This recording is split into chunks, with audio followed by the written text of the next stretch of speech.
ሰላም እንዴት ናችሁ? የአክሳቲው ቤተሰቦች ዛሬ ደግሞ ይሄን የመሰለ የአፕል ኬክ አብረን እንጋግራለን። የሚያስፈልጉኝን ነገሮች አዘጋጅቻለሁ። እንቁላል፣ ዱቄት፣ ስኳር፣ እርጎና 2 አፕል አዘጋጅቻለሁ።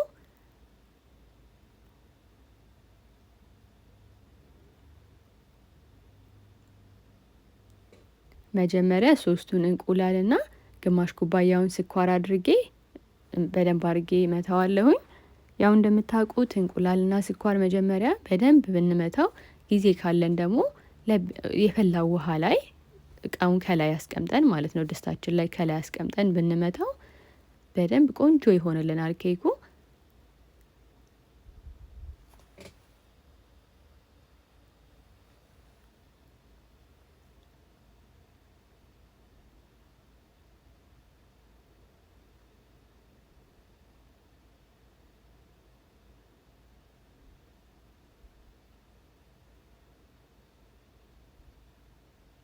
እንደዚህ አድርጌ በደንብ አድርጌ ከመታውት በኋላ እኔ ያዘጋጀሁት 1 ኩባያ እርጎ ነው። እሱን እጠቀማለሁ። እርጎ ብዙ ጊዜ ስጠቀም እኔ ምንም ጣዕም የሌለው ማለት ፍሌቨር የምንለው ማለት ነው የሌለው ነው ማደርገው እና 1/4ኛ ኩባያ ደግሞ ዘይት አድርጌያለሁ።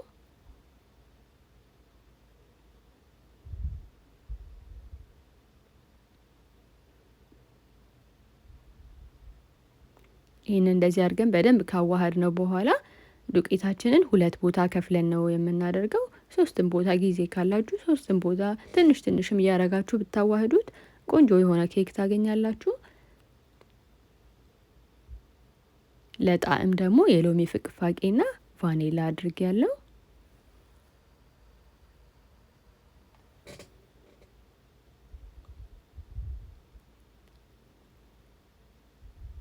ሁለት ኩባያ የሚሆን ዱቄት ነው የተጠቀምኩት። ያው ሁሌ እንደምላችሁ በደንብ አየር ቢገባበት ዱቄቱ ስናቀላቅለው በኋላ ላይ የምናገኘው የኬክ አይነት በጣም ቆንጆ ነው የሚሆንልን።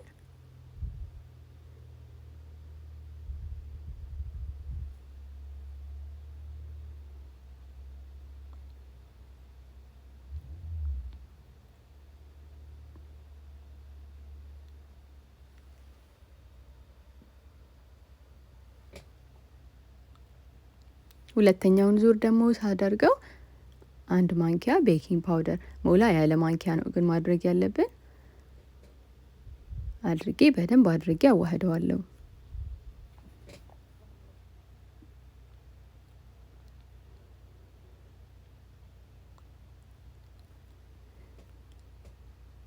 ይሄ ደግሞ ወረቀታችንን በትክክል ከታች ክቡ ላይ እንዲሆንልን በደንብ አድርገን እንደዚህ እናጣጥፈውና ያው ይሄንን ብዙዎቻችሁ እንደምታውቁት አውቃለሁ። ከዛ ከመሃል ጀምረን እንገምትና እንቆርጠዋለን። ያው ፐርፌክት ባይሆንም ቆንጆ ነው የሚሆነው እንደዚህ ስናደርገው።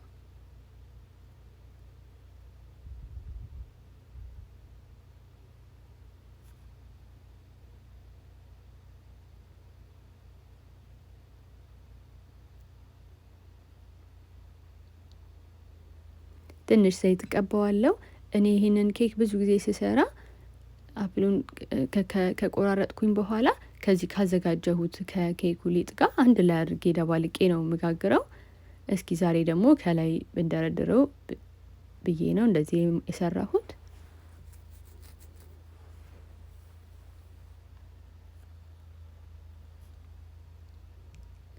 ይሄን ሊጡን ራሱ ቀረብ ብሎ ብታዩት ደስ ይለኝ ነበረ። አሁን ራሱ ገና እንደዚሁ እንዳለ ከእርጎ ጋር ከቤኪንግ ፓውደሩ ጋር አንድ ላይ ያለው እንትን ክፍትፍት ያለ ነው ሊጡ ራሱ ማለት ነው መጀመሪያው ነው። አፕል ደግሞ እኔ መቆራረጫው የለኝም፣ ስለዚህ መሃሉን በማንኪያ ነው ማወጣው።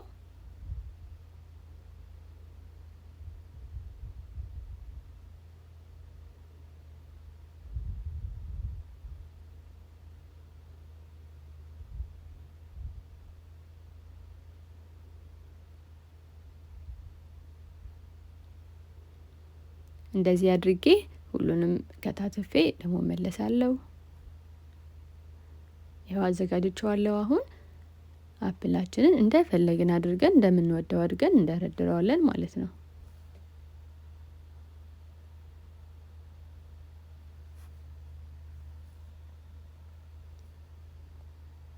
እኔ ዝም ብዬ በክብ ነው የደረደርኩት። እናንተ ግን ለየት አድርጋችሁ በምትወዱት መልኩ ብትደረድሩት ደስ ይላል። በጣም ተጋግሮ ሲወጣ በጣም ነው የሚያምረው።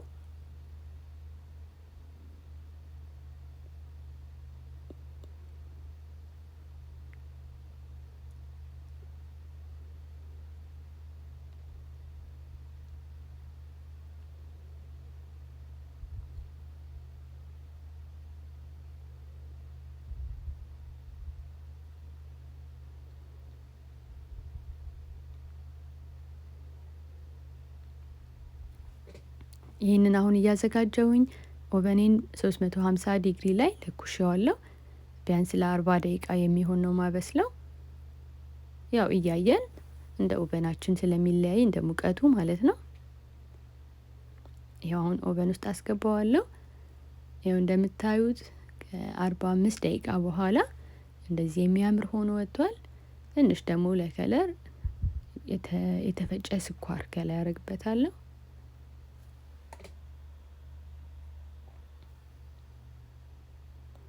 በጣም ነው የሚያምረው። እንደምታዩት ጣዕሙ ደግሞ ልነግራችሁ አልችልም። በጣም በቃ ደስ የሚል አይነት ነው የሆነልኝ። ብትሞክሩት በጣም ደስ ይለኛል። ስለተከታተላችሁኝ በጣም አመሰግናለሁ።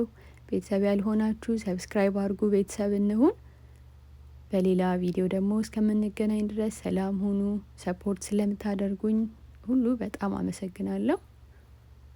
ደህና ሁኑ።